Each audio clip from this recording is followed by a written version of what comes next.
thank you all very much indeed for being here. Very, very appreciative of that. I do hope everybody's had a nice Christmas and New Year break. I admit to being discombobulated this morning in the sense that it's been a few days since I've done any kind of proper work. So it's taking a bit of time to adjust to that. I'm sure one or two of you feel the same way. So welcome. This is TTF's second meeting about our plans and priorities for 2022. We are recording the session so that those who aren't able to meet in person with us today can do so virtually in some other at some other time. A lot of what we're going to be covering today is an evolution of what we covered at the first meeting on December the 16th. Where the content is essentially the same, I'll be flying through it ultra speedily, and I'm going to be focusing attention on the main iterative developments since December the 16th as a consequence of the great degree of very helpful and constructive input and frankly encouragement and support that I was over the moon to receive at the last meeting on December the 16th. So if you came to the December the 16th meeting, today should feel like a natural evolutionary step forward from that. If you didn't come to the December the 16th meeting, don't worry, you'll still get the gist of what we're doing and why we're doing it, because I will cover it, albeit I will cover it as succinctly as is humanly possible. I am absolutely over the moon that once again, we've got a great turnout for this session. I can't begin to tell you how supporting it is of me and my team to have so many people actively interested in TTF's plans and priorities for 2022. I hope that sets the scene a little bit. What I'm going to do now, if I can, is to share my screen so that I can actually talk you through a slideshow, which is pretty self-explanatory, but I will narrate as necessary. And we had a bit of a problem last time doing this. We may have the same problem again. Let's see. And during today's session, I'm going to be accompanied by Mark Bishop, who is very, very much acting as my right-hand man. Mark has made an enormous contribution to TTF in the last 18 months or so. Long may that continue. So Mark, as you know, I would be very pleased for you to contribute at any stage if you wish to elaborate on anything that I am speaking about. Just raise your hand, Mark, just chip away when you're ready to. Okay, let's go full steam ahead. So here we are, time for transparency. That's our kind of general, if you like, emblem. TTF's plans and priorities for 2022, part 2. And as I've already explained, this is an evolution of the December 16th meeting. The December 16th session was really a chance for me just to kind of set out with Mark's support our thoughts about 2022, to receive your feedback and then to evolve our thinking in light of the feedback we received. Lots and lots of people, as you know, if you were there, provided a great deal of supporting input. In particular, Mark, Jacqueline, Barry, Anne-Marie, Shane, Lawrence, Christoph, and many, many others. If you haven't seen your name on there, please excuse me. It's just an oversight on my part. I was just sort of, working from memory, as it were, and working from what was in the chat notes. I really came away from that meeting, as you may remember, feeling rather buoyed from it. It was great. Okay. If you do have any comments or questions on the way, please just raise your hands digitally, and I'll come to you at the appropriate time in the session. I'm going to be covering the next dozen or so slides really quickly because they're there for you to see. If you haven't seen them before, they will be circulated. And if you were at the December 16th session, you'll know about this already. This slide is simply confirming what we're all about, which is to promote ongoing reform of the financial services sector so that it serves society better. And we take a lot of inspiration from the 1914 comment by Justice Louis Brandeis that sunlight is the best disinfectant. That poses the question, what needs disinfecting? And we can go to many sources of data, including Violation Tracker UK, to understand what is wrong with the financial services sector. and the many long list of issues that needs to be sorted out. Those issues are perhaps captured best by this chart, showing that the financial sector is at the wrong end of this chart, a chart about how trustworthy different industries are. As you can see, this chart shows that the financial industry is one of the least trusted industries in the world, and that is a major systemic problem that needs addressing. The theory of constraints, I won't dwell on this, but essentially all organizations must operate within constraints. TTF is a very heavily constrained organization because we have very little resource, and therefore we're simply making the point that we need to actually work as efficiently and as smartly as we can. That requires an important transition. For me personally, I need to move away from thinking, if I might be able to help, I'll do it, to something which is a little bit more prioritized, towards thinking that if I should be doing something, I'll do it, as opposed to if I might be able to help. And that's for many reasons, including the reasons shown here. I'm simply working too hard. I cannot sustain the work rate that I've got. I need to work smarter. I need to work more intelligently. I need to work more strategically. As the bullet point towards the bottom shows, I need to operate more in terms of being the conductor of an orchestra, as opposed to being somebody playing one of the instruments, so to speak. And everything I'm showing on this slide is very much in keeping with the advice I get from many constituency groups within the TTF, including our advisory group itself. Next, we go on to this slide, which is about the 3 test questions to determine whether to do or not to do something. The first of those 3 questions are shown here. What levels of harm are being caused by the problem? Are the levels of harm low, moderate, or high? If they are high, that's obviously an indicator that TTF ought to consider getting involved and doing something. The second of these very important test questions is, what's the scarcity of organizations acting on the problem? We're simply saying that if there are lots of other organizations already doing something about the problem, then there's good reason for us to step back, maybe not do nothing, but maybe play more of a supporting role rather than a leading role. And those 2 questions give us a very nice, neat 3x3 matrix. Levels of harm on the vertical scale and scarcity of organizations on the horizontal scale. So the bottom left square is where the levels of harm are low, and there are lots of organizations doing something about it anyway.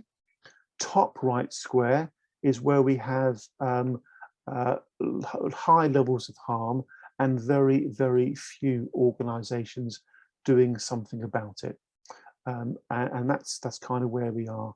I'm going to stop sharing my screen just for a moment, because we've had 1 or 2 others join the session and I need to let them into the room. There we go. I'll do that now. And this is where I desperately hope I can go back to sharing my screen, and I'll be kicking myself if I can't. There we go. So slideshow. I think we're back to where we were before. Thank you. All right. So that's our 3x3 matrix. This gives us several areas. There's the no zone, there's the maybe zone, and there's the yes, if we can do something about it. Obviously, if there's a high problem issue that very few organizations are dealing with, but we can't do anything about it, then by default, it doesn't warrant that we do something about it. Something that I was able to develop since the last meeting as a consequence of the feedback we received is this next slide, which really just tries to sort of give a bit of a description on the role that TTF can play in this kind of 3x3 matrix. We can use different words for this, and this may well be something that we kind of finesse as time goes by.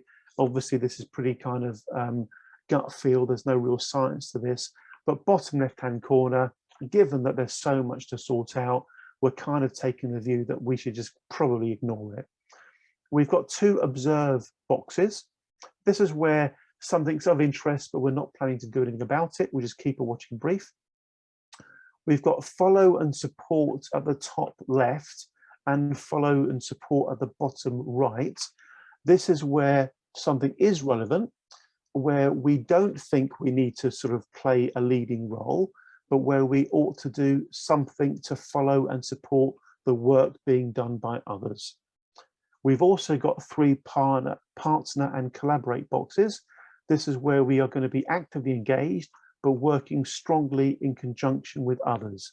That means we don't plan to be the kind of front runner, but we do plan to be actively engaged in leading progress in some way, but not being the front runner.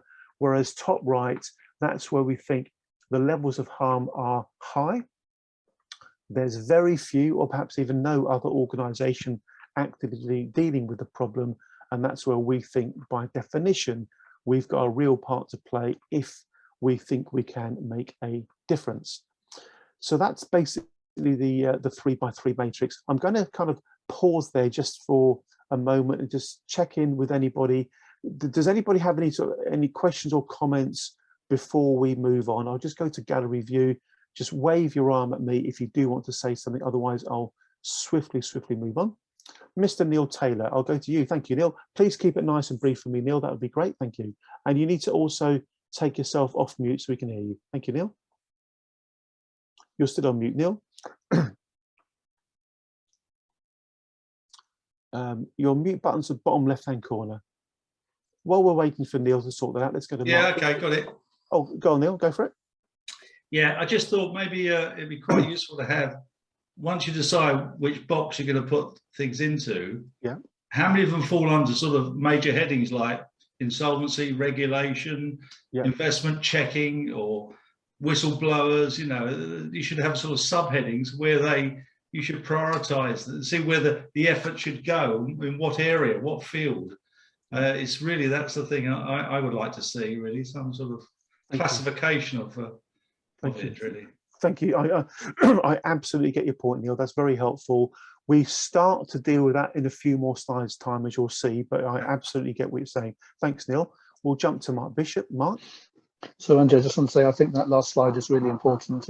I hadn't seen it before, but I think it's brilliant. And I would personally say when people who are in TTF within its kind of ambit are thinking about approaching you to work on a project, they should probably look at that slide first and then think, you know, is this something where it would be more compelling if they came to us with a partner organization because it's a collaborate one, or is it something that we would absolutely do on our own?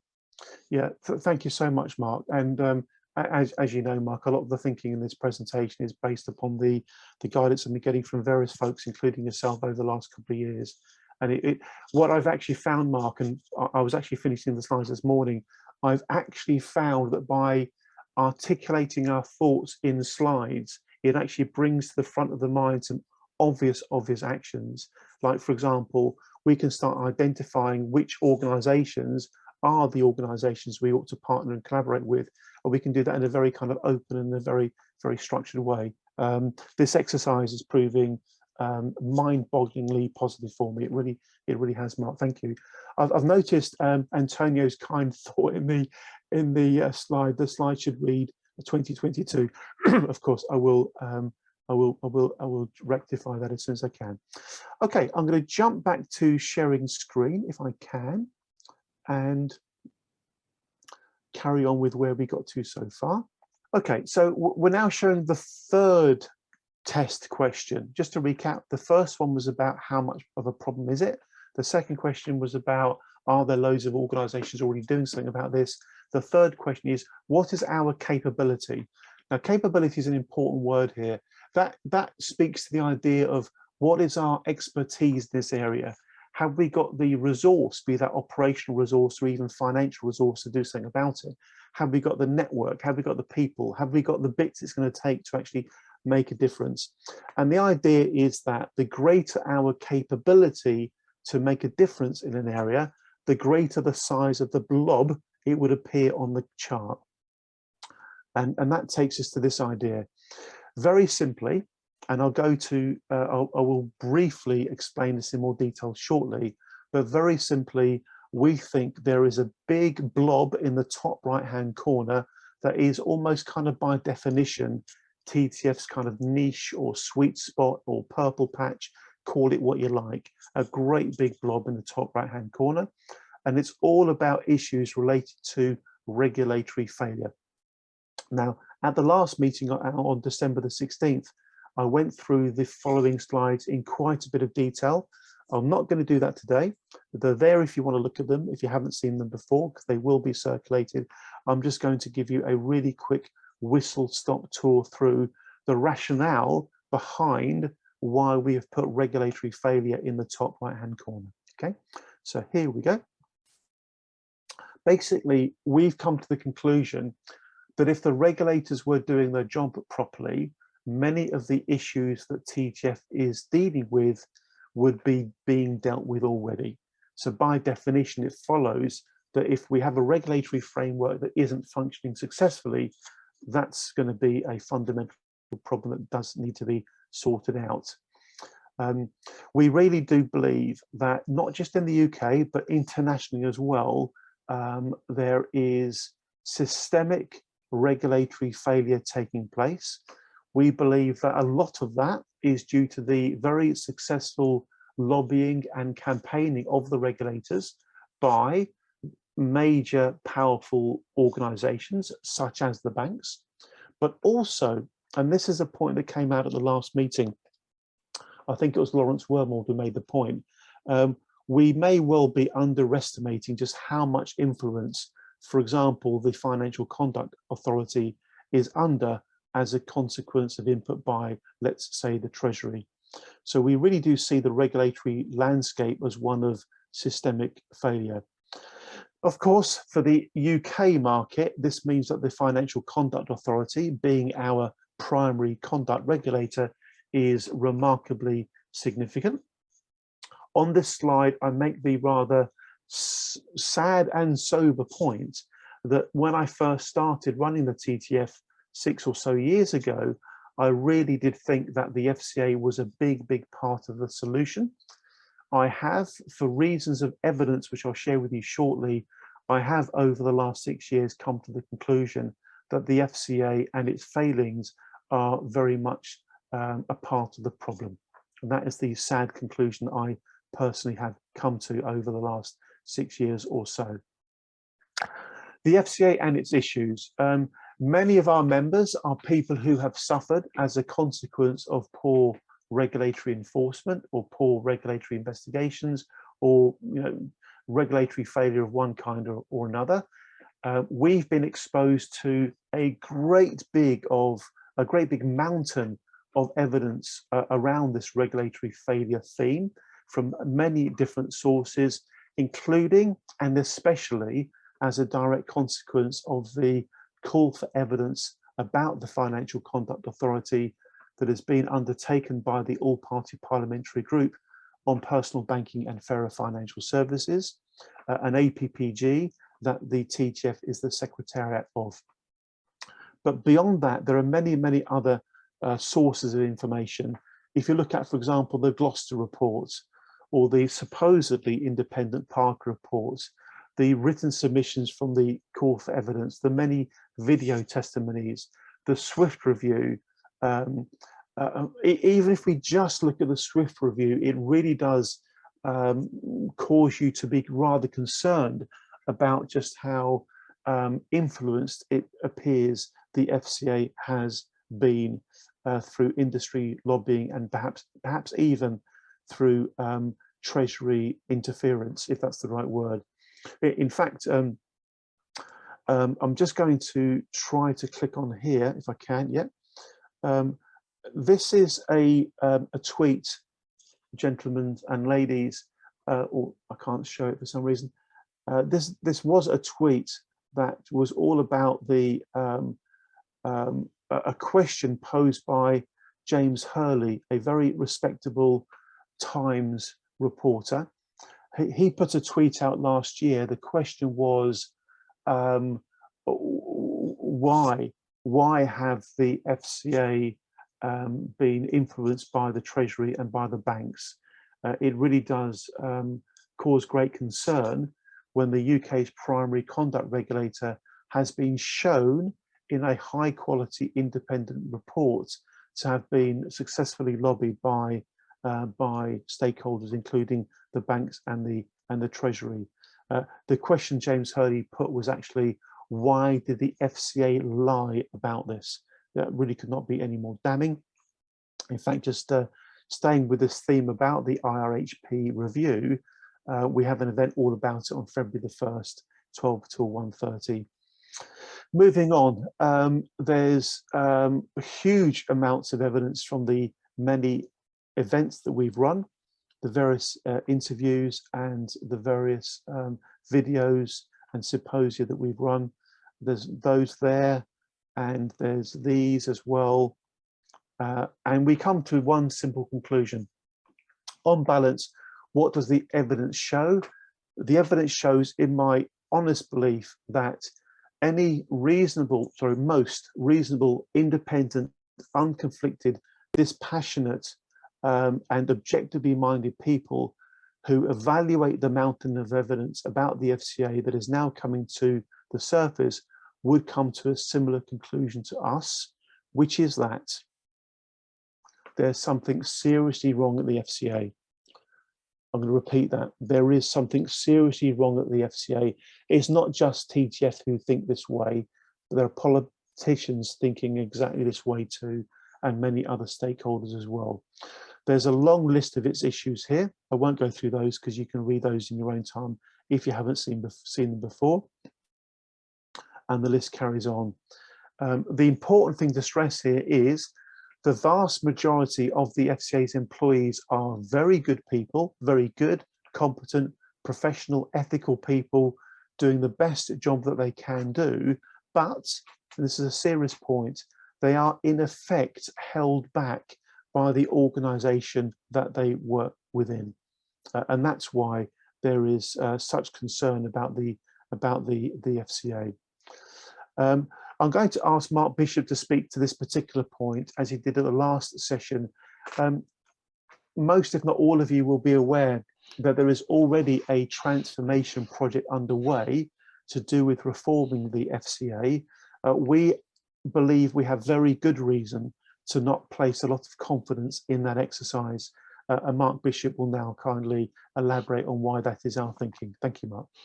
Okay, thanks, Andy. So I'll do this quite briefly because I know we're just recapping what happened in the previous session. But the key point is this: in a perfect world, we would say actually we don't need to focus on regulatory reform because the FCA recognises the need to change. Indeed, it has a transformation project. But when you actually look in more detail at that, you kind of realise that the people who are causing the problem are not capable of also fixing it.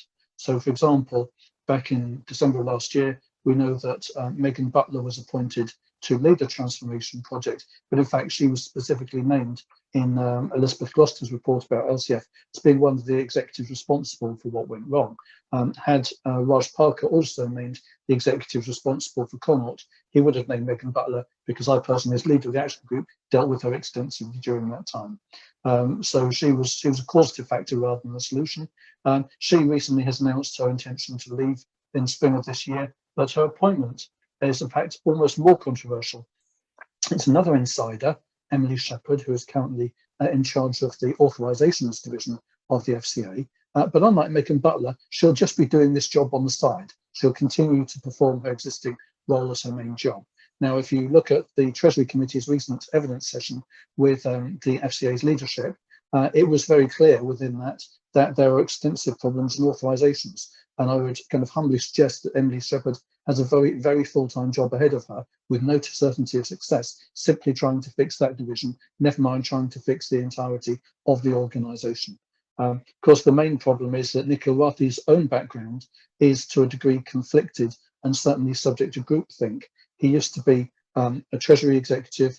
He then became private secretary to first Blair, then Brown, during the time of open doors for the bankers. He then returns to the Treasury to sort out the financial crisis that thinking caused. And then he got his thank you job as chief executive of the London Stock Exchange, in which role, as it says here, he will have been selling the UK to overseas investors, has every reason to believe in minimal regulation. We also have had a number of interviews now, and we've seen the documents anyway from FCA employees, and what they say is damning. So far, only one is in the public domain, I think, which is the one we've called Leslie. It's been voiced by a TTF volunteer, because that person obviously doesn't want to be named. But there are others that will be, some of them filmed with anonymity provisions put in, and other ones will be available to the parliamentarians who are on the APPG. And what they say about the organisation is damning. They talk about, for example, a bias against action, against speaking out, a tendency to appoint and promote the wrong people, extensive groupthink. So it does seem to be in a bad way. And as it says here in that last bullet point, depending on where you are on the cynical spectrum, the FCA is either not fit for purpose or it's not fit for purpose by design. Thank you, Mark. That's perfect. Actually, thank you very much indeed. Okay, moving swiftly on. Given what we believe we should, and I want to pause here. Believe you me, it would be far, far easier for us to kind of ignore the evidence we've seen and to go and choose an easy life and not to do what we are going to be doing during 2022. It would be so much easier to do that, right? It's going to take a lot of work and frankly, a bit of courage, more than a bit of courage, to actually drive our agenda forward. But given what we believe, we should continue to be a critical friend to the FCA, continue to gather evidence about the FCA's failings, continue to shine a light on that evidence in keeping with the spirit of the idea that sunlight is the best disinfectant, and identify and do our best to deal with the long list of issues that will become our battlegrounds for regulatory reform. Now, the main change between December 16th meeting and today's meeting is we've given a bit more thought to kind of flesh out some of the battleground strategies. So again, there are too many to go through this in any detail, but let me tell you what the ask is. What we want to create is a working party. We may not call it a working party, we may come up with some other phrase, but we want to create a group of people who are seriously into whatever the battleground issue is and want to help us with it. That's the ask here. So if you feel strongly about any of the issues we're about to talk about, then please let me know. Volunteer, either put a note in the chat or pop me an email or text me with something. Let me know that you want to be included.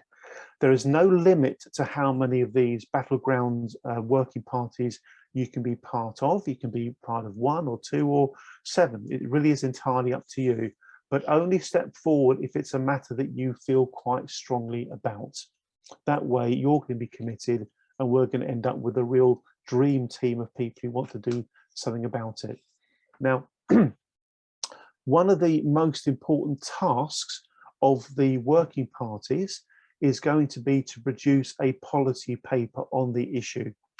And the issue is whatever the issue is, but whatever that issue is, it's going to be something we need to show evidence about why we are concerned about the problem.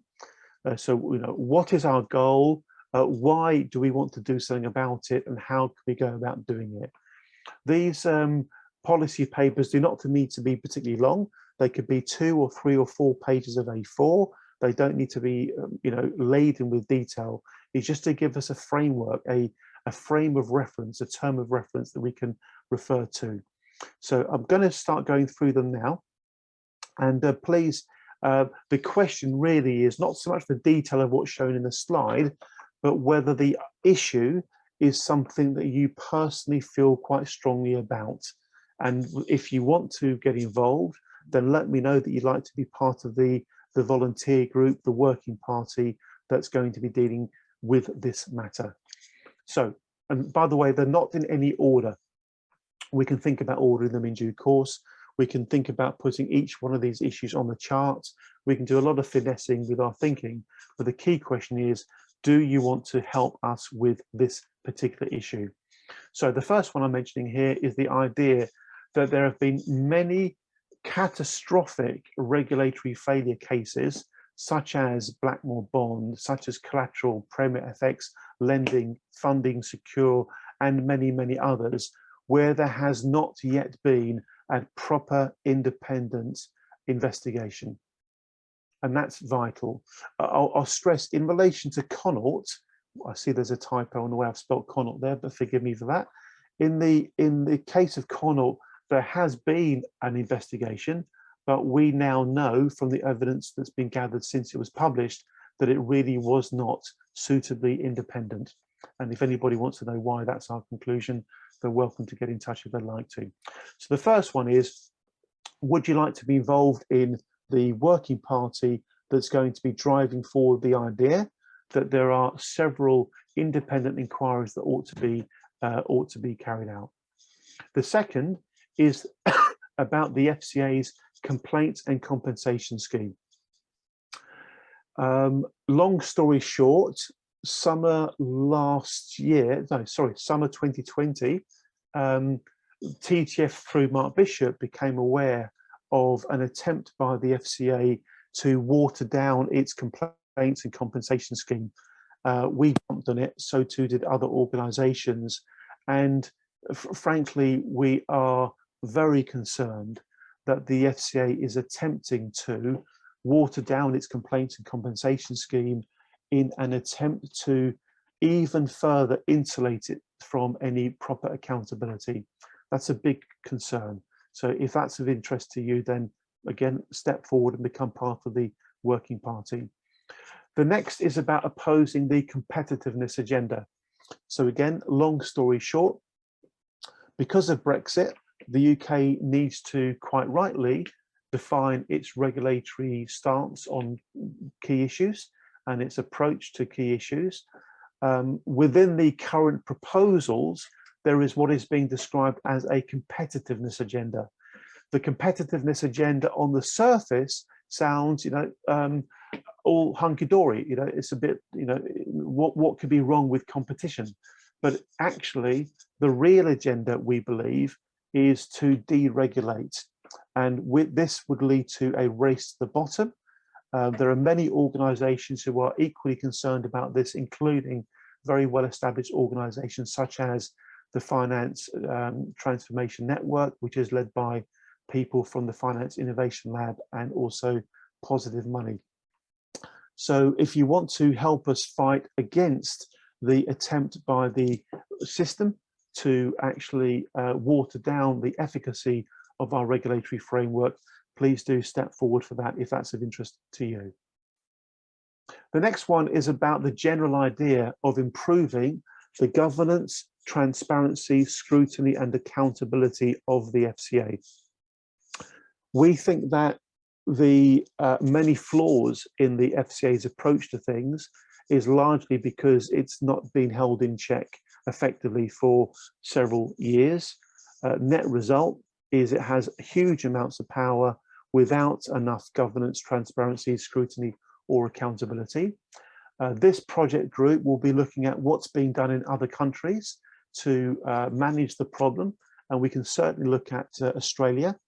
We know Dr. Andy Shmulo, who's a leading contributor to debates on regulation in Australia, and through Dr. Shmulo and others, we're going to be learning what other countries are doing to actually drive up the levels of governance, transparency, scrutiny and accountability. We've also got some of our own ideas.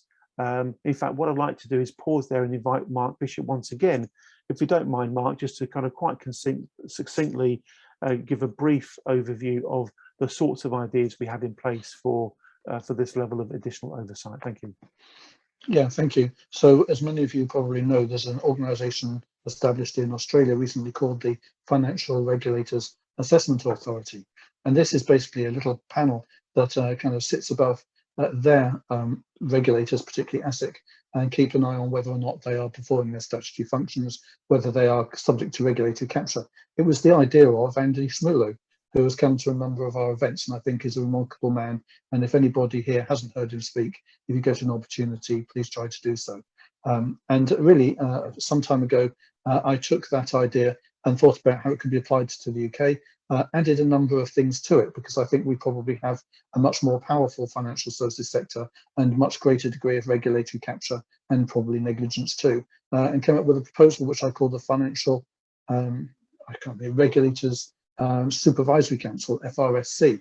I'll put it into the chat in a couple of minutes' time when we finish this bit. But basically, that was a proposal that I felt would achieve this goal and probably do it quite well. Of course, I'm absolutely open to suggestions how it could be improved. Maybe it's the wrong path entirely, but certainly I think we should be looking to push something that makes the FCA accountable to consumer interests. Thank you again, Mark. Thank you very much indeed. Next is about ridding the internet of scam and financial crime advertising. This is a huge issue. Most, if not all of you, will be aware that there's an online safety bill working its way slowly through Parliament. Just about every stakeholder imaginable, including pretty much every MP we're aware of, were all saying that the online safety bill should include provisions to prevent misleading criminal advertising about financial scams and economic crime. For some reason, possibly, and I stress this is simply conjecture, possibly because of effective lobbying by Google, Facebook, etc., the government does not seem to have embraced this idea yet. Even the FCA are saying that the online safety bill should include provisions to protect consumers from dodgy, illegal, criminal advertising. Quite why the government hasn't embraced it, we simply do not know. We can only speculate. But the fact of the matter is, there is a golden opportunity to do a wonderful service for the public in our country here in the UK for actually getting rid of a lot of dodgy advertising. So that's what that group's all about. So again, step forward if you'd like to be part of the working party for that piece of work. And as I said earlier, for all of these battlegrounds and battle plans for 2022, we're going to be producing a policy paper, 2, 3, 4, 5 pages of A4, no surplus detail needed, to basically just define our strategy. And that's what we need the input for to begin with. Moving on, this is a slightly more specific version of the last point. We want to deal with misleading advertising of retail foreign exchange services. We know this topic really well because the TTF has been engaged with the Financial Conduct Authority and the Competition and Markets Authority and the Advertising Standards Board for quite some time on this issue.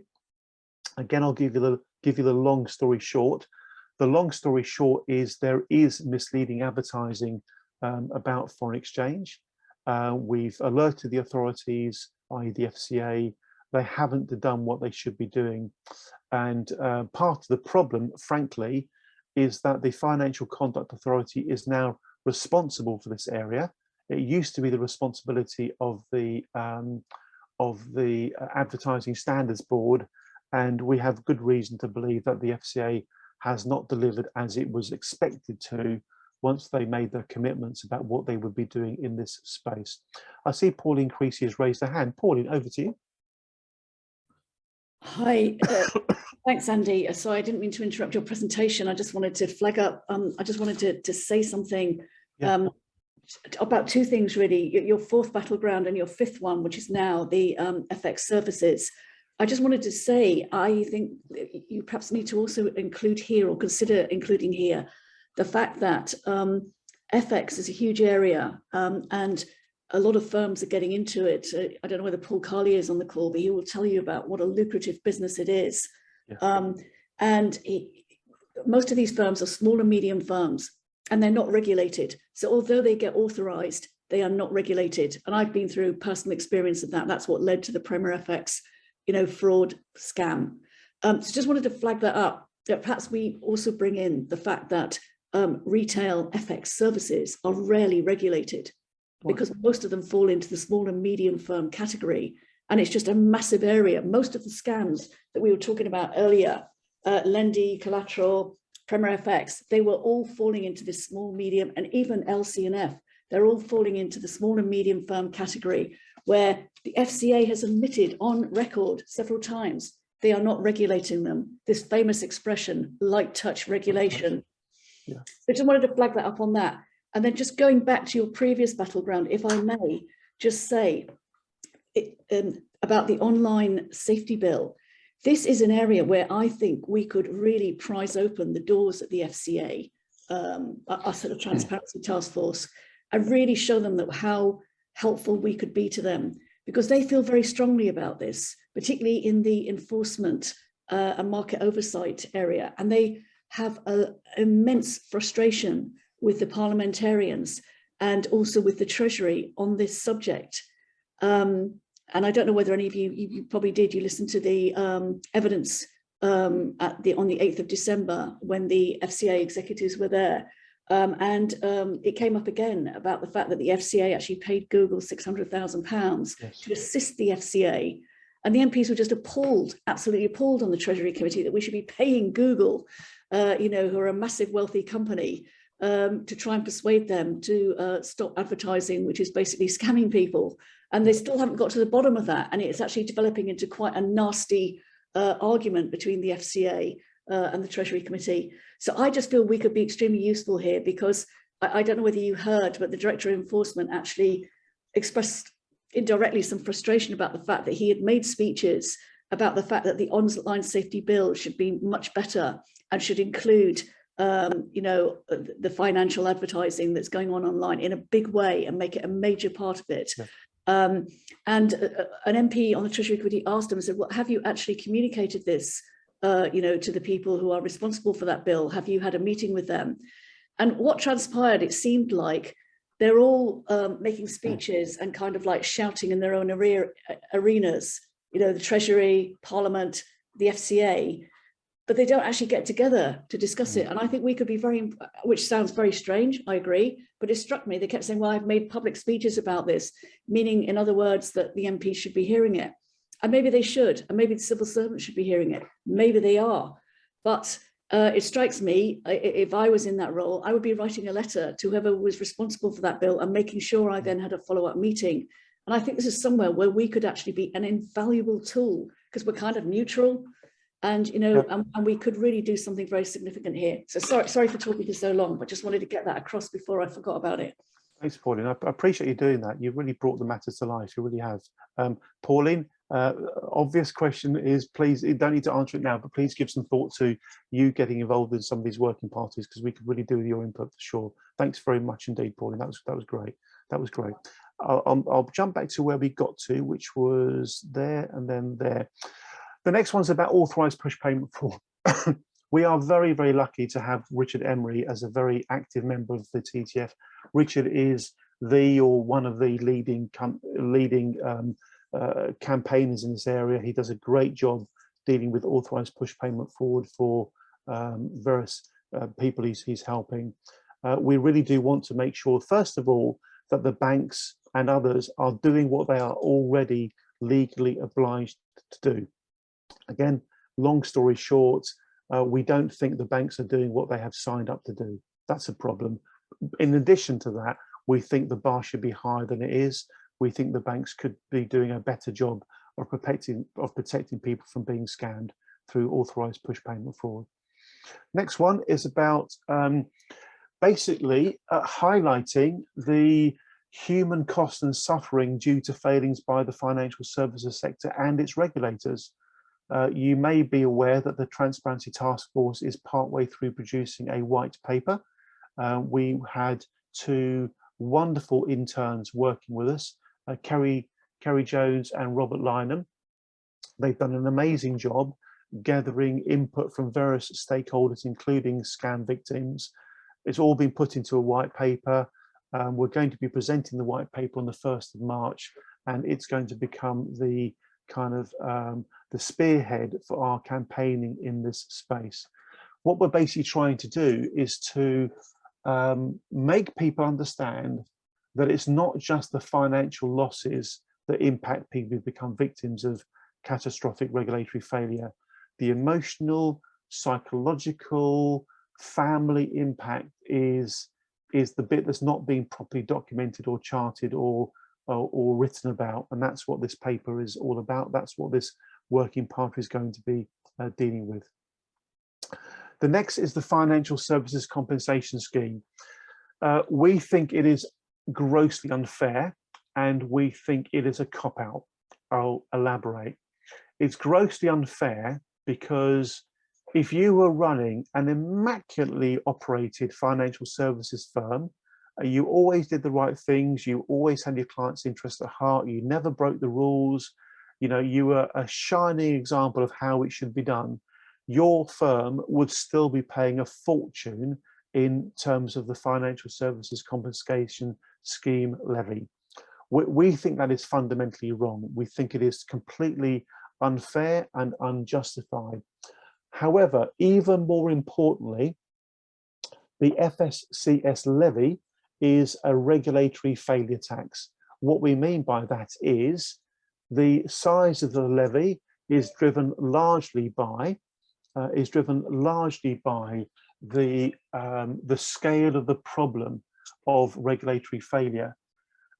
What that means is, if the FCA is doing a bad job of regulating the market, and as a consequence there is loads of mis-selling and there is loads and loads of harm caused to consumers, they have the ability just to increase the size of the FSCS levy and make all the regulated firms pay it. We think that's wrong. We think it gives them an easy escape route. They are effectively getting the proprietors of well-run ethical businesses paying for the mistakes and paying for the regulatory failures. That's wrong.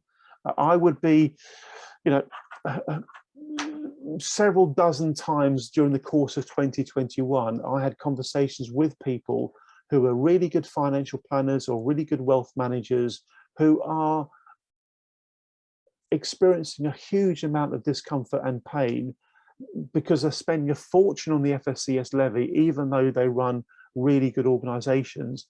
And perhaps even more upsettingly, they are having to effectively compensate for the FCA's failings. So what we're calling for there is basically an investigation into the appropriateness of the FSCS levy. Should it be overhauled? We think it should. We think there should be proportionality. We think that those who have a bad record should pay more than those who don't. And we also wonder whether the product providers themselves ought to also be more exposed to the consequences of the FSCS levy. But above all else, we want the FCA to have to do a better job rather than just getting the industry to pay for its mistakes. So if that's a topic of interest to you, that's one of our primary battlegrounds for 2022. Please step forward, help us to develop our thinking, help us to articulate a policy paper and actively campaign for us. I noticed a little while ago, Robert Lockie just joined us, and Robert runs exactly the kind of firm that really should not be getting FSCS levies anything like the size that it is. The next battleground area is about generating proper consumer engagement and representation. In theory, what we have currently is a financial services consumer panel that does its job properly, although, as many of you will know, the TTF is not sure that the Financial Services Consumer Panel is anything like as good as it once was, going back a few years. We think it's become a watered down and rather tokenistic version of itself, and that needs to change. In addition, there is a consumer network that TTF is not part of, that we really think we should be part of.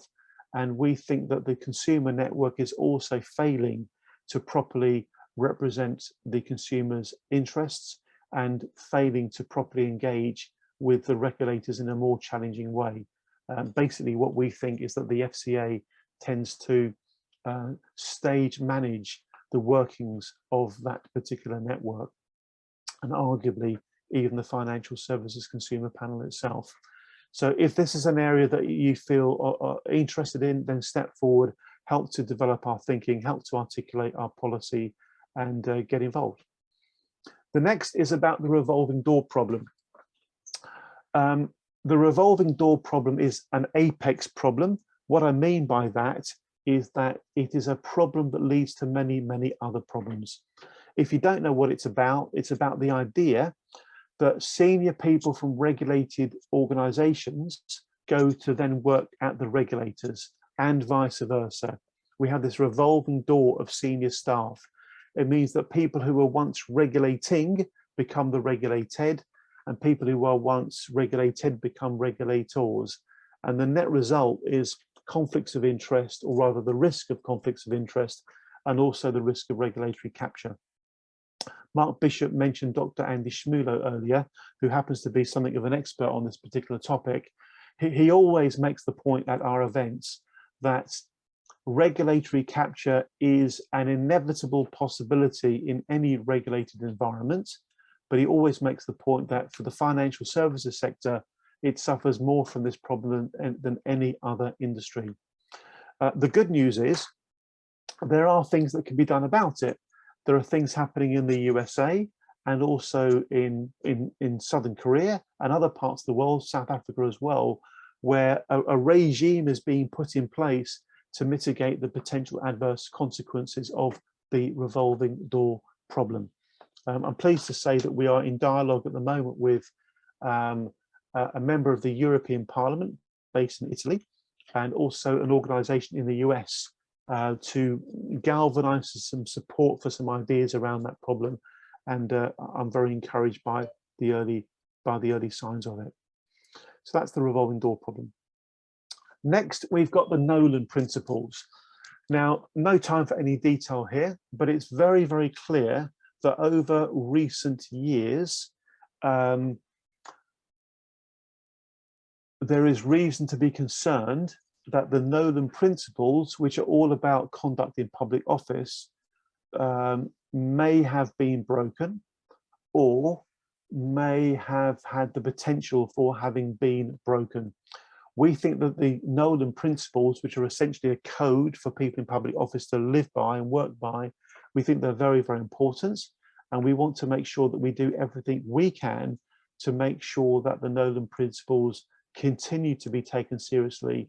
And they really are a great antidote to all the kind of sleaze-like behavior we've all been exposed to and have been reading about in our newspapers and watching on the news on our TVs over recent months. And we think they're incredibly important. We want to actively scrutinize what the regulators are doing in relation to the conduct in terms of whether it is or isn't breaching the Nolan principles. The next one is, here we go, that was it. So there are all the battlegrounds and battle plans. The two main questions are there any battlegrounds that you feel you can in some way identify with and want to get involved with, in which case step forward. And very, very important question, are there any important battlegrounds in the general theme of regulatory failure that we haven't listed at all? Because if there are, we want to know about them so we can put them into our thinking for 2022. We're going to go to Mark Bishop first, then we're going to go to Philip Meadowcroft, and then anybody else that has a thought. Mr. Bishop, over to you. Thank you. Hello, Andy. Thank you very much indeed. I think there's some excellent things on there, and certainly if we could achieve even half of them in the next year, we'd have done an amazing job. I only think that there's maybe one goal missing, actually, and that is to persuade MPs of the need for change. And in a way, I think it's the most important one, because if we can achieve that, then most of those other things will be achieved for us by a fixed regulator. Those other things are important because they are evidence to politicians that there is a problem. So probably this persuading MPs that there is a problem in a way is code for the APPG call for evidence. But maybe that in a way is only the first step, because if we can persuade the MPs that are on one APPG, that's great, but there's maybe a dozen of them, 15 of them out of 650. We need to persuade enough of them that there's a critical mass. So I'll just that one extra point. I'm extremely grateful to you, Mark, and we haven't prepared this meeting very well at all. But despite that fact, you've raised a remarkably important point, and I say that because there's something I'm working on, Mark, which, if it comes together, is going to boost our ability to engage with and get leverage from parliamentary input. I absolutely get what you're saying. What you're saying is, if the politicians are aware of these problems and they really understand them, then it's just going to naturally follow that they're going to positively influence the way that the regulators work. I absolutely get that. It is a really important battleground, Mark, and we will add it for sure. Thank you very, very much indeed. We'll go to Philip, and then we'll go to Jacqueline, then we'll go to Anne-Marie. Mr. Meadowcroft, to you first, sir. Thank you. Thank you, Andy, and amen to everything I've heard this morning. The question I would ask is, where in your battleground planning does an issue like the long-running HBOS saga, which FCA have been trying to put together in terms of following the instruction from the Treasury Select Committee to decide whether prosecution was an appropriate course of action.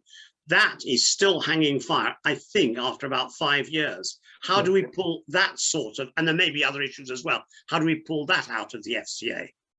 What a great point. What a great point. And once again, I'm delighted by the power of our network, because I'll come to Mark Bishop in just a second. We can quite easily create that as a new battleground, Philip. So you might well be able to help us do that by thinking about the what, why, and how columns. So what would be the goal? Yeah. Why does it matter? You know, what are the benefits of achieving that goal, and how could we go about doing it? It could be quite straightforward. It could be about, we want to make sure the FCA doesn't forget to do what it's supposed to do. Why? Because it would be a road to justice for the people who've been harmed, and it would accelerate regulatory reform. And the how would be it could be an open letter, you know, dear FCA, how come you're X years overdue on this, and this, for example. So Philip, all I need is three kind of bullet points: the what, the why, and the how, and that will get the ball rolling. Thank you very much. I know Mark put his hand up specifically in relation to this point, so we're going to jump to Mark, then we'll go to Jacqueline. Yes, please, Mark. Thank you. Okay, thanks, Andy. So I have a personal response to Philip, which you know, you may, Andy, agree or disagree with, and it's this: you know, looking at that 3x3 matrix.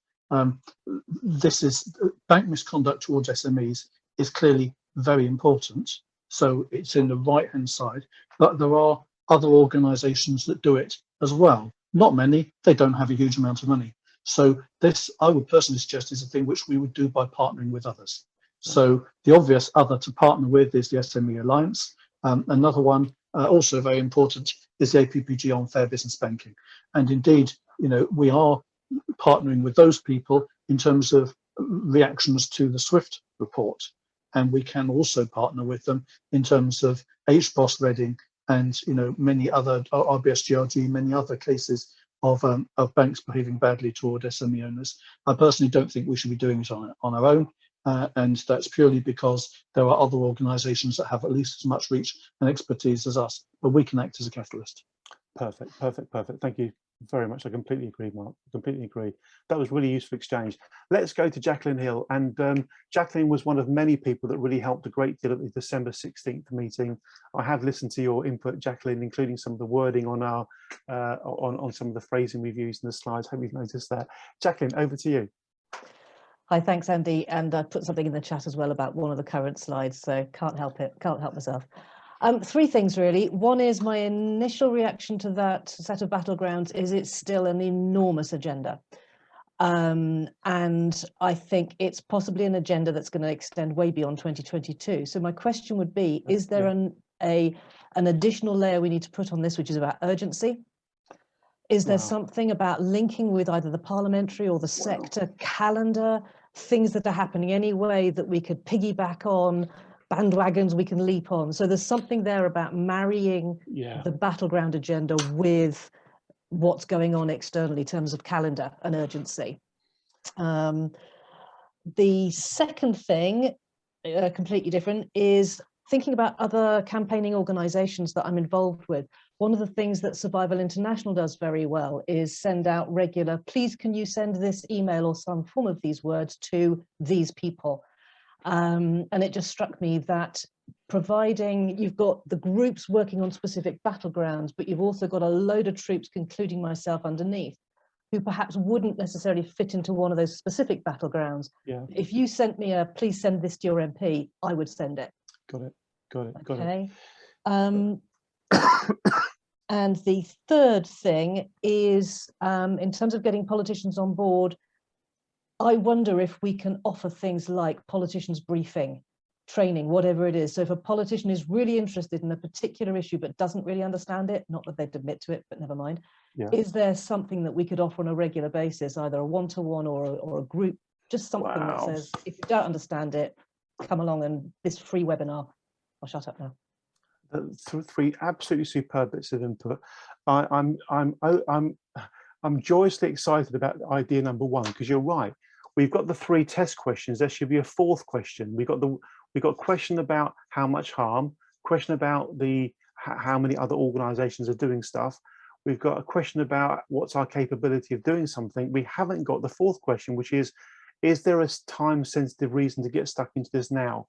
So, for example, if we did provide that overlay, when it comes to, let's say, the online safety bill, that gives us real reason for acting on it now, because there's an online safety bill.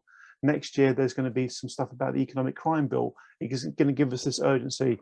Superb input, Jacqueline. We'll add it as another kind of overlay on the criteria. I really, really like that for 2 reasons. One, it gives us focus on what we should be doing that's urgent, but also because it tells us what is really important, but not necessarily urgent. We can maybe, for example, push it back to the second half of the year or to 2023. That's a priceless bit of input, Jacqueline. Thank you very, very much indeed. The idea of like a campaign kit, please send this email to your MP and others. Love it. Other organisations do that. We don't, and we should get good at that. Thank you very much indeed. And the briefings for politicians, again, superb, absolutely superb. Jacqueline, brilliant. Thank you so much. Love it. Anne-Marie Borg, your go. Thank you. Yes, and I'm more of a generalist, and I'm trying to get my brain around all of this without necessarily having a knowledge of the details, the precise details, even though I've got a background in commercial law and things like that. But the thing that actually I've heard is there is something about communication, there is something about collaboration. I wanted to try and understand what is the benefit for the FCA to act the way it acts. If we could understand what they're actually getting out of it, then we could actually then propose a change. Because if we don't have a change to propose to them that benefits them, it's not going to happen, because that's the formula for change. If you want a change to happen, it's got to be better than what you have before.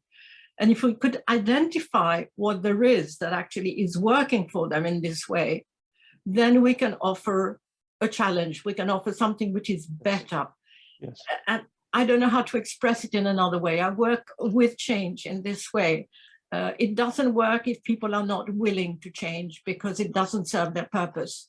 So if we can identify their purpose, and we can actually then offer a different purpose, which is more beneficial in general. Yes. I know it's fairness, I know it's transparency, but isn't there a way we can actually collaborate directly with the FCA? Thank you very much indeed, Anne-Marie. I like your ideas. I really do. You're making me think of that that well-known saying, show me the incentives and I'll show you the outcome. Yeah. What you're saying is, for the FCA to change, it needs to be incentivized to do so. Otherwise, it's going to default to the status quo. I really do get that.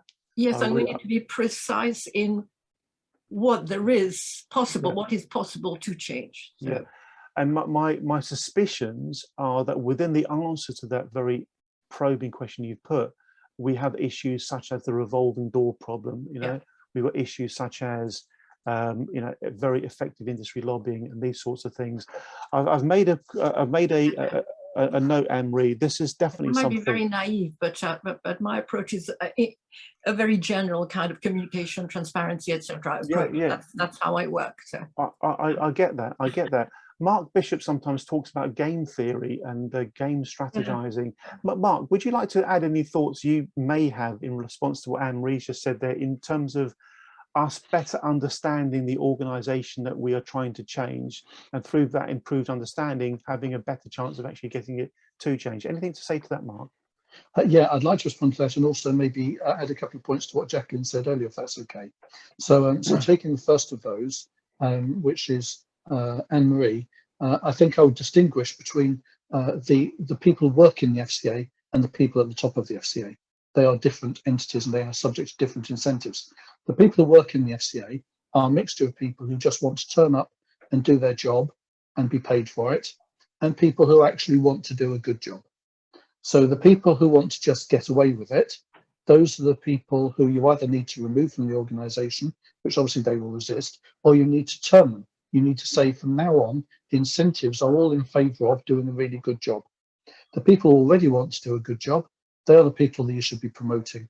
And the incentive, therefore, to the people who don't yet want to do a good job is that they can see they get promoted by doing a good job. But first, you've got to deal with the people at the top. Now, I have a conspiracy theory which you might want to accept or reject, and it goes like this. You know, in the global financial crisis, there was a need to save the banks. It was not legal to do so because they were insolvent on a balance sheet basis and not just a cash flow basis. The people that were running the show couldn't conceive of allowing the banks to fail catastrophically. Two big banks, it would have been one of which, RBS, had a GDP, had a turnover or a net asset value that was greater than the GDP of the country. So what they did was they set about breaking the law in order to save them, and that led to, you know, all of the things we know about the merger between HBOS and Lloyd's, the rights issue of RBS, you know, all of the extraction of wealth from small businesses, from mortgage prisoners, all of those kinds of things, you know, manipulation of various indices, all of that stuff went on. And for it to go on, in order to recapitalize the banks, the people at the top of the banks, the big audit firms, the FSA, FCA, the Treasury, and the Bank of England all had to turn a blind eye because they were all participants. I called those people together the club. And the problem is that as soon as members of the club are not running any of these statutory bodies, the truth will start coming out and prosecutions will begin. So they have to keep running the show. It's a bit like Putin. Putin would love to cease being the president of Russia and enjoy the wealth that he's stolen from the Russian people. But he knows as soon as he steps down from power, he'll be locked up for the rest of his life and his family with him. So he has to keep going. Now, in that situation, game theory gives us a solution. What you do is you have to offer them payoff that is more attractive than the alternative. So what you basically do is you say to them, we know what you did, we know all of it, we know why you did it, we're prepared to let you off. All we ask for in return is you fess up, you pay up, and you leave the stage. So that would be something like a Truth and Reconciliation Commission, though you'd probably call it a Royal Commission.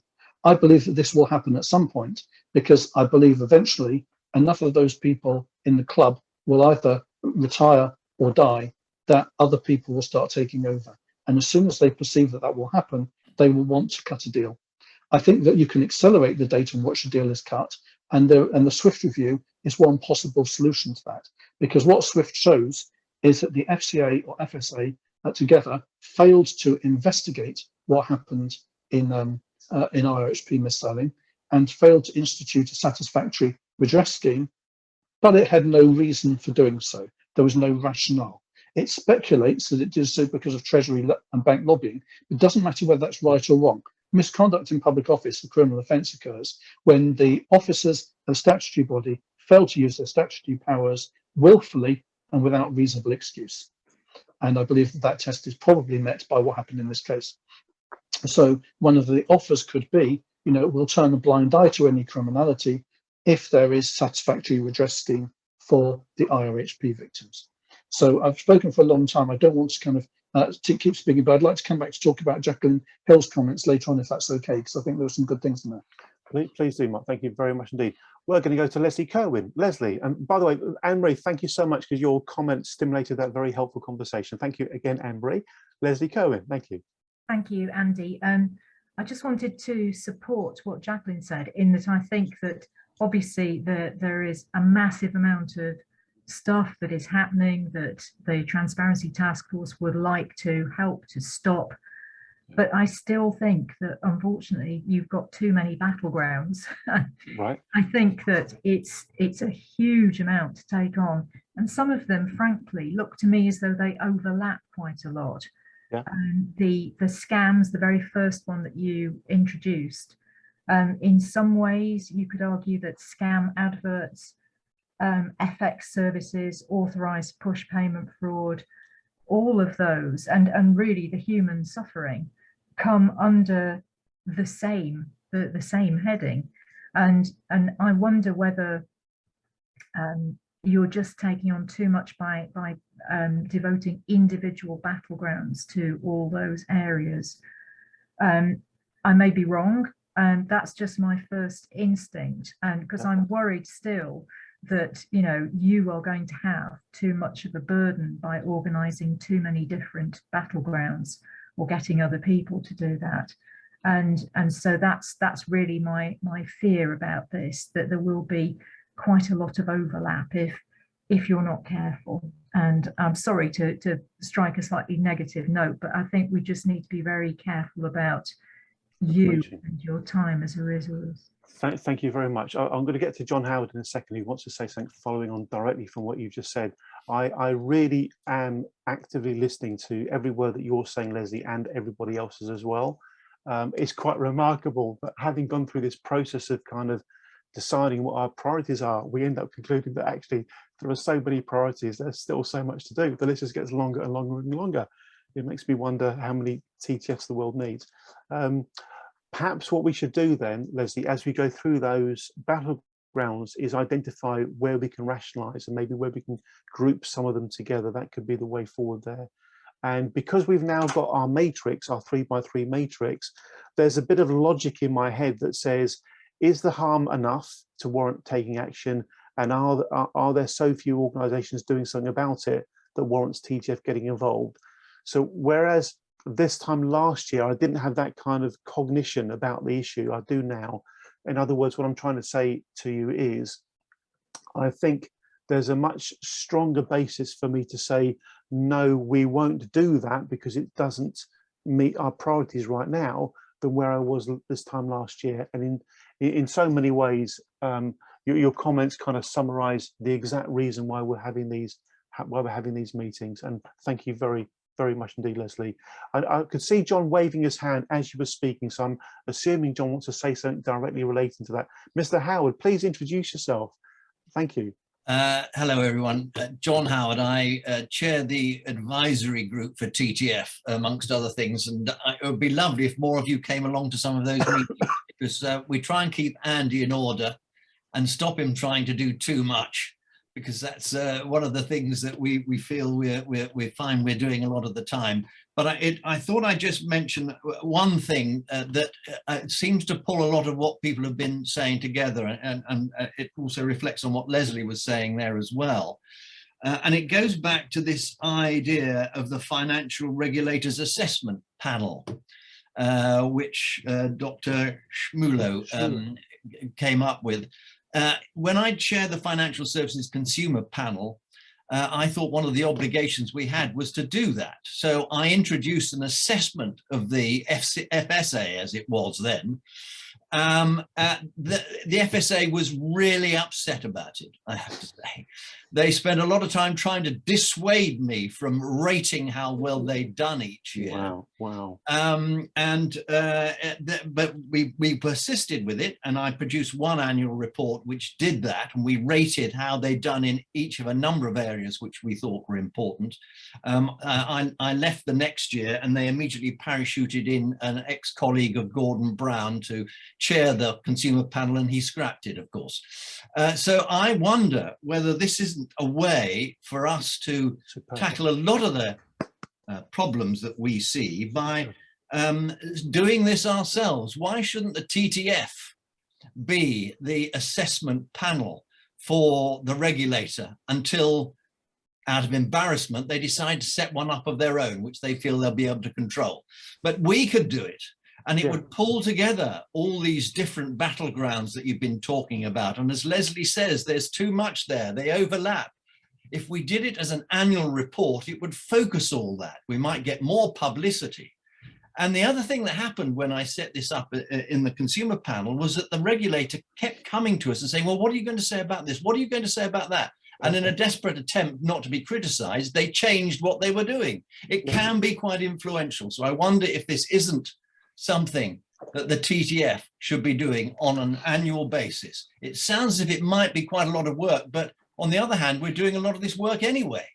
We are individually going through and looking at individual problems. Would it be such a tough task to pull it all together into an annual report on the regulator?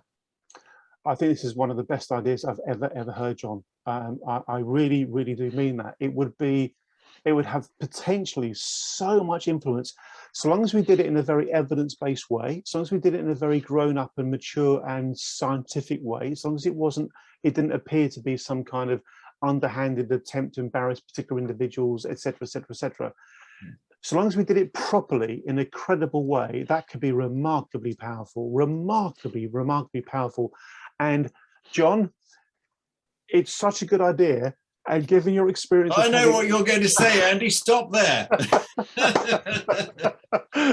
I'll come back to that in due course, Mr. Howard. I'll come back to that in due course. I promise I will. Thanks, John. Excellent. I know Mark Bishop was enthusiastically trying to come in there. Mark, go to you. Thank you. Okay. So firstly, absolute genius, John. What a wonderful thing. I actually do remember when I kind of first fell victim to a financial services scam and regulatory failure case, Connaught. I read all of the previous consumer panel kind of activities, and I saw that. And I thought, I wish that had continued. It seems to me that one of the really clever things that the FCA has done in managing that panel over the years is to change its role. If you look at what it actually says in the Act of Parliament, it says that its job is to make representations. So those representations can be whatever representations you want. It could be, we don't like the colour of the paint on the front door of the FCA's office if you wanted it to be. It was for you to choose. And you chose once a year to say, here is a representation, which is our assessment of how you've done in the past year. There's no reason why that shouldn't have continued. The way the FCA actually sees the role now is that it's a sounding board. So if the FCA wants to do something, particularly something that it will consult on anyway, it's required by law to consult on, it just includes the consumer panel as one of the parties that it consults on. Indeed, in email exchanges that I know Andy has had with the FCA, it even includes the consumer panel as a member of its consumer network. So it's there with Age UK and Step Up and the Toynbee Trust and stuff like that as one of the organisations it literally consults with. So the role has changed over time. The problem is we can't change the role back ourselves, because unfortunately the FCA was given the job of choosing who sits on the panel, and I think that, I'll be open and say, I applied to join the panel this year. I know that there was somebody else who applied to chair the panel this year. Both got rejected without an interview. One might speculate that's because we do a good job. So I very much like your idea. I wouldn't do it now though. I would do it next. I would do it and publish it in January of next year, or maybe even I would publish it to coincide with the FCA's annual report. So effectively, there would be the FCA's annual report, and there would be the kind of whatever you want to call it, the statutory panel without any statutory powers report coming out on the same day, so that people could compare and contrast the two. The reason why I wouldn't do it immediately is purely because we've got the APPG's call for evidence about the FCA already very well advanced. And I think that our first job should be to get a huge amount of publicity for its findings and to work behind the scenes with politicians about the significance of it, the stuff that we can't put in the public domain, there's a lot of that, and also what should be done about it. Now, if they agree that there is a problem and they agree to mend the FCA or replace it, then we may not need to go down this route. But I suspect very much that we will need to go down it. Personally, I think that it's for next year rather than this year. But I certainly think that we need to do work for it this year, and particularly we ought to be thinking about who should go on that panel. If we wanted to do this in a way that had the same level of integrity as we would want it to have, I would personally suggest that we should effectively advertise the vacancy, encourage the FCA, although it won't do it, it turning down is significant, to advertise the vacancies, try and open it as widely as possible, even have a panel for appointing who goes onto it that isn't just us, do it in a genuinely open and transparent way. And then effectively, once it exists, we will be saying to Parliament, now what we'd like is to put this on a statutory footing. It already exists. It's a much smaller step from that point. But it is interesting that Jacqueline, Leslie, Mark Hambling in the comments, and now John have all said too much. and I agree that it's too much. You know, personally, I think this is like a pyramid. At the very top of the pyramid is the key task of persuading politicians that there is a problem and a need to act. If you can do that, then you know what happens in the advertising of foreign exchange transactions. That's going to change for you. You know, it'll be changed by changing the regulator. But we should still have an interest in what's going on in foreign exchange, because that is evidence that we can show the politicians that there is a problem. So I personally would try and look at it that way. Many of those things that were on that list of kind of priorities are driven by consultations anyway. So they're things that the FCA is consulting about, or the Treasury maybe is consulting about. There was one that we did, I think, kind of glossed over at the beginning, which was the consumer duty. Now, we will always respond to consultations, and we can get better at it. We can involve more people, more skills in doing it.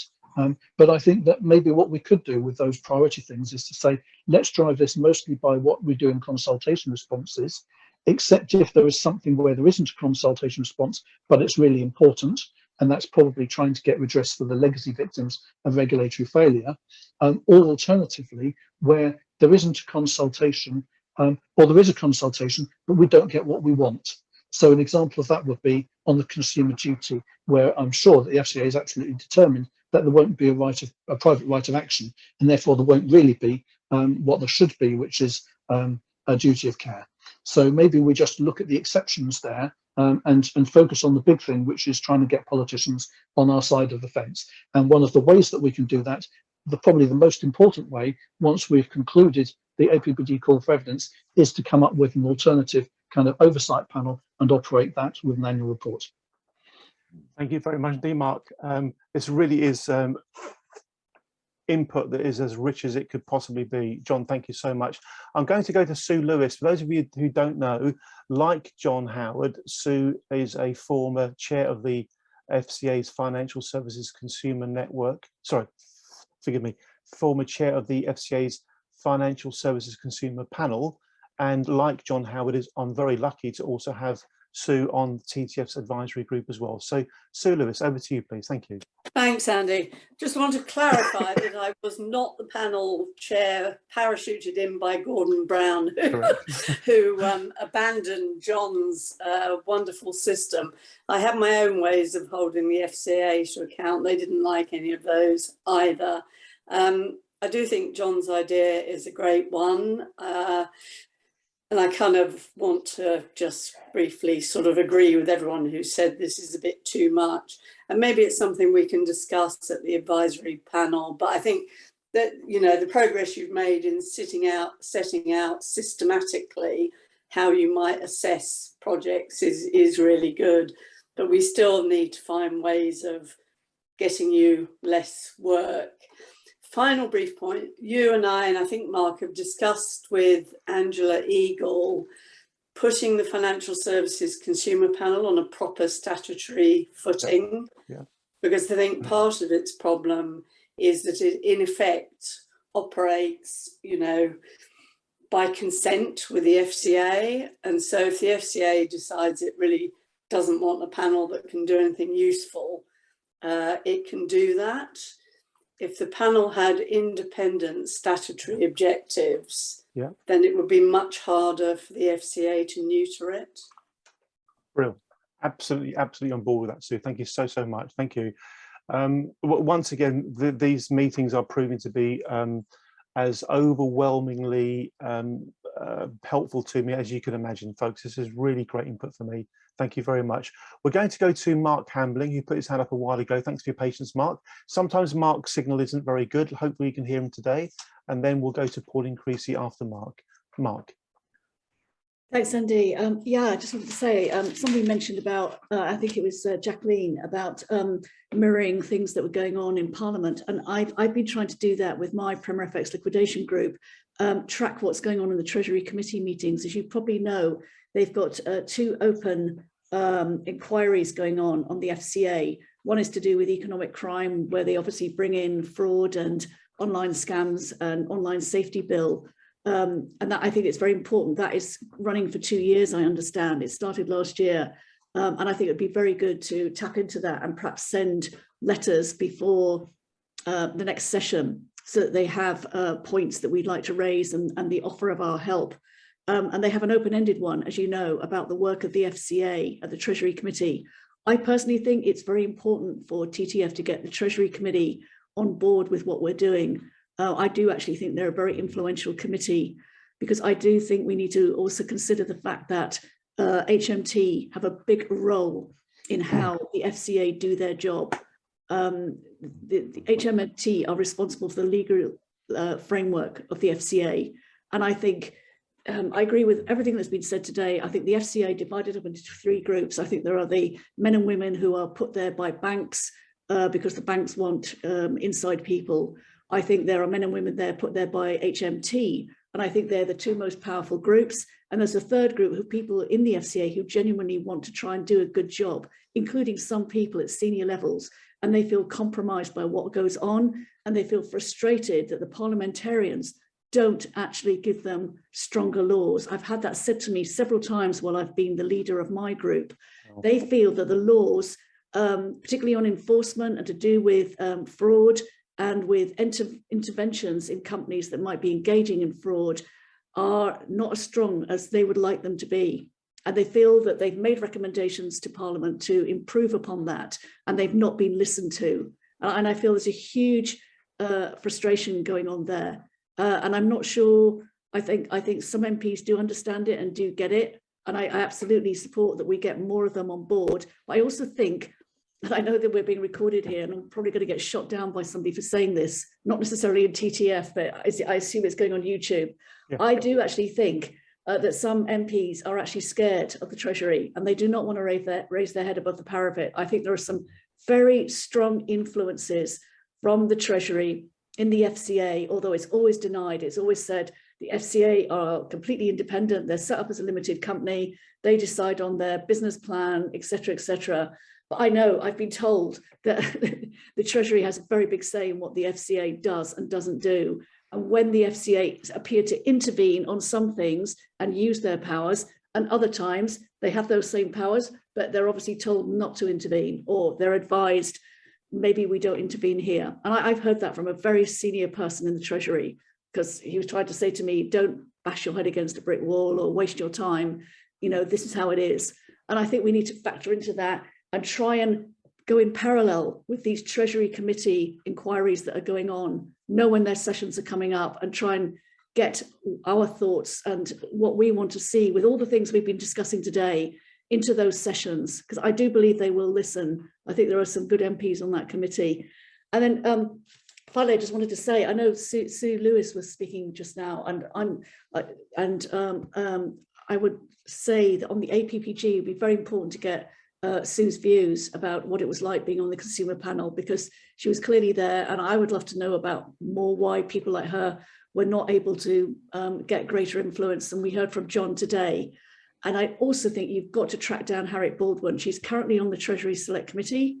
She was the Economic Secretary to the Treasury in 2016 and the minister responsible for stopping the parliamentary debate about the conduct of the FCA and the fact that it was not doing its job, because MPs had a complete swell of approval for having that debate and saying that the FCA was not working, and she stopped it. Now she's now on the Treasury Committee. She had quite a few constituents who were caught up with the LC&F fraud, and she was very vocal on the Treasury Committee. If you look back at any of the transcripts, saying, you know, the FCA was doing a lousy job, et cetera, et cetera.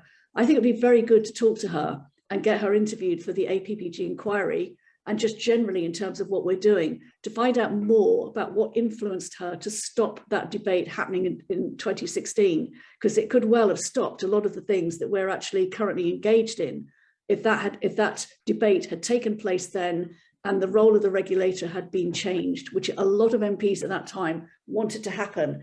And you will find now that many MPs will say to you, well, look, we tried to do it before and we got thwarted by the Treasury. And if you raise your head above the parapet, you get, you know, bashed quite soundly for doing so.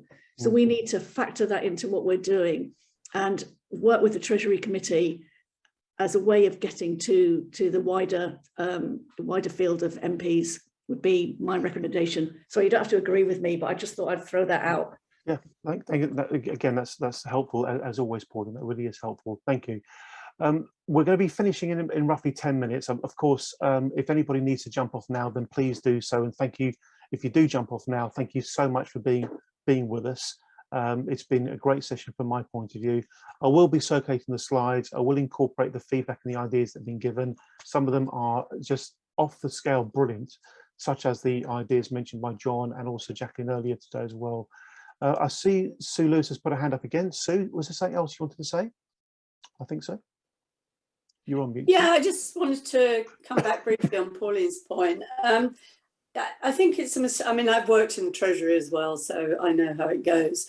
I think it's a mistake to kind of say the panel hasn't achieved anything. I mean, I think in our different ways, John and I both had quite a significant influence. It wasn't always publicly obvious, both within the FCA, FSA and the Treasury as well. And I think I can say that we, you know, I hate it, I sound a bit defensive, but we would not be discussing a consumer duty if my panel hadn't spent 5 years bashing away at it and finally having some influence on the outcome. The FCA would have buried it a long time ago. So things can be achieved, but they take a long time, a lot of persistence and influencing the right people, as others have said. So thank you very much. And I wholly accept everything you've just said, for sure. It's very obvious that there are many people who've been remarkably committed to the cause for reform over many years, and you're certainly one of those folks. So thank you very much. There are various other slides to go through. The good news is they are so self-explanatory, I don't need to go through them now. In the other slides, we talk about what we plan to do on the international front, about some sort of operational priorities for TTF as well, about fundraising. It's all pretty crystal clear. They're in the slides. If you have any questions on those when they're circulated, then please let me know, which means we can spend the next 6, 7 or 8 minutes or so just sort of dealing with any other questions and comments from anybody. So I'm going to invite anybody that hasn't yet put their hand up to say something to do so now. Just wave a hand if you'd like to share a thought at this point. Mr. Ian Davis, we'll go to you, sir. Ian, please introduce yourself and make your point. Thank you. You need to unmute yourself. Yeah, sorry, I was slightly delayed. I'm just suffering from COVID. So yes, going back to the regulators, you know, the Institute of Chartered Accountants in England, Wales, the SRA, etc., Companies House, really need to sort of get that out in the open. All the stuff that goes on. It's I'm just in a battle with the Institute of Chartered Accountants in Wales. I've just basically, there's a certain person who's actually a chartered accountant. He's connected to global crime basically, and I've got all the evidence to back this up. This has been totally dismissed by the ICAEW, and I actually took it to the FRC. That's been totally dismissed as well. And they've actually manipulated some of the wording in the actual reply which came back from the ICAEW. You know, some of the facts have been altered, so I'm having a battle with that. That's just one example. You know, it's just constant all the time. I know exactly what you mean. I really do, Ian. One of the opportunities for us in 2022 is the legislation that's being proposed by some in Parliament about failure to prevent. It would make organisations like the Solicitors Regulatory Authority, the ICAEW and others more accountable for what they do, stroke don't do. So we're definitely going to be looking at that, Ian. Thank you very much. Thank you. Good to have you with us today, Ian. Anybody else who hasn't yet had a chance to say what they'd like to say? Mr. Robert Chase, good to see you, sir. Please introduce yourself and share your point. Thank you, Robert. Yeah, my name is Robert Chase. I have an outstanding historic complaint with Handelsbank, and I'm very grateful for being invited to join the meeting today. I found it most interesting. I really like to discuss my case very, very briefly with Mark Bishop. I wonder whether he'd be kind enough to send me his contact details. Thank you, Robert, for your request. I'm sure Mark will be happy with that. It sounds like he's penning a reply to you now in the chat, so that should be good. Thank you. Does anybody else have anything that they would like to share? If not, I know Mark's got his hand up again, so we'll jump back to Mark Bishop and then we'll bring the session to a close. Okay, thank you, Andy. And I think what Sue said was interesting and significant, which is that the consumer panel certainly has caused some things to happen in the sense that it creates a constant kind of drip pressure. You know, the FCA is required in statute to either effectively comply with or explain why it chooses not to comply with representations that are made by the statutory panels. And it tends to do this by publishing a response once a year to an annual report. The annual report kind of summarises the things that the regulator or the statutory panel's done over the year, and then there's a reply. Obviously, our problem is that it doesn't really go beyond that. And for it to go beyond that, you'd need a person to chair it who was prepared to have something of a fight with the FCA, and particularly also people who are like-minded to be on the panel. Our hope is very much that we could get something statutory, either fixing the consumer panel or replacing it with something else that would be positive.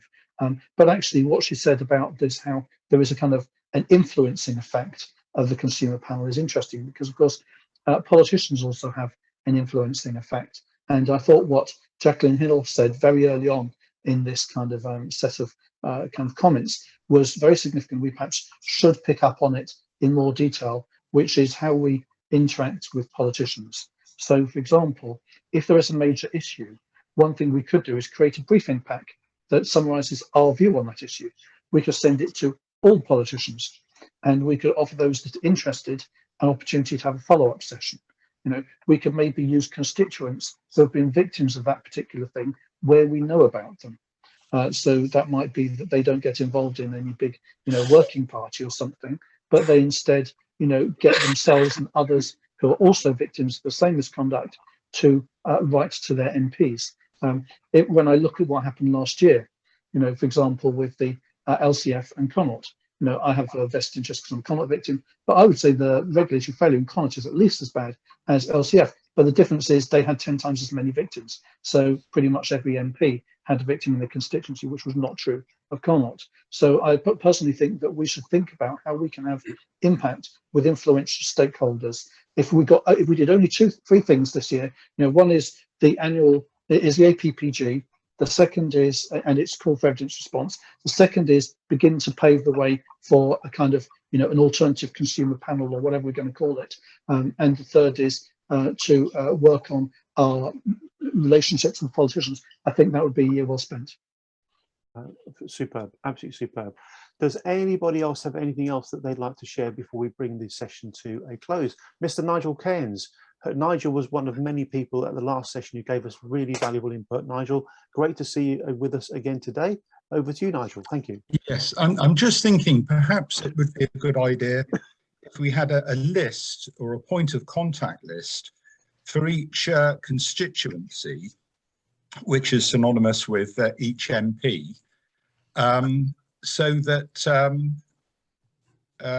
you know, obviously some constituencies are going to have several people from TTF in, and perhaps an audience could be requested for all of us to go and lobby an MP in one stage, but we could perhaps get a map of who we're covering and who we're not covering on a countrywide basis, and try and organise, if possible, to have every single constituency covered, so that if we've got something really important to say, we can coordinate our efforts and all lobby our own MPs in a short period of time. That's absolutely amazing. That is amazing. Most of the hard work around that's been done already, Nigel. We just haven't got it in that kind of format. But I love what you're saying. What you're saying would enable us to respond very quickly to a new issue that's arisen. We could create a kind of response pack or briefing pack, etc., etc. We could engage with the relevant parliamentarians. We could also engage with the relevant constituents to then in turn engage with the parliamentarians. I love that idea, Nigel. Yeah, we'd all have the same hymn sheet. Yeah. I really love that idea. Nigel, do you think I might be able to persuade you to help me put that together? It wouldn't take too much, I don't think. Okay. Yes. Good on you. I'm already doing it in regard to my own MP anyway. So. Perfect. But we've got a model to follow. Nigel, I'll put a big tick next to your name for that. Thank you ever so much. Superb. Absolutely superb. Does anybody have anything else they'd like to share? before we bring this session to a close? Okay, we'll wrap it up there. So just a sort of high level summary. We are evolving. You know, TTF started 6 or so years ago. We are continuously evolving. We are continuously growing. I think we're getting better and better and better. I am surrounded by lots and lots of competent, articulate, capable, experienced, motivated, and you know, honest people who want things to get better. And because of that input, I believe that TTF is growing and evolving in a really, really healthy way. Hopefully it always will. Hopefully it always will. The big feedback today has been we must do a better job of prioritizing and rationalizing. We mustn't try to boil the ocean. These are not the first times that this is not the first time I've had this kind of feedback, but we've now definitely got a framework which would help to justify why we will be doing some things and why we won't be doing other things. Please, please, please step forward and volunteer if you want to be associated with or connected to any of those battleground initiatives. Maybe you could help us write a short policy paper on each of the issues. I will definitely go through a process of rationalizing, and you could all help with that if you would like to. There's been some absolutely stonking ideas. In particular, John's idea about the annual assessment of the FCA. I mean, that's just like mind-bogglingly powerful. The idea we just heard from Nigel Cairns about consolidating how we leverage each of the constituencies around the country, that's an absolute cracking idea. And earlier in the session, we had the idea from Jacqueline about a fourth question, which would tap into the dimension of urgency and timeliness. Those ideas and all the other bits of input we've had have been absolutely first class. Does anybody have anything they're itching to say before we wrap the session up? Thank you all very, very much for being here. We will wrap it up there. Absolutely first class session.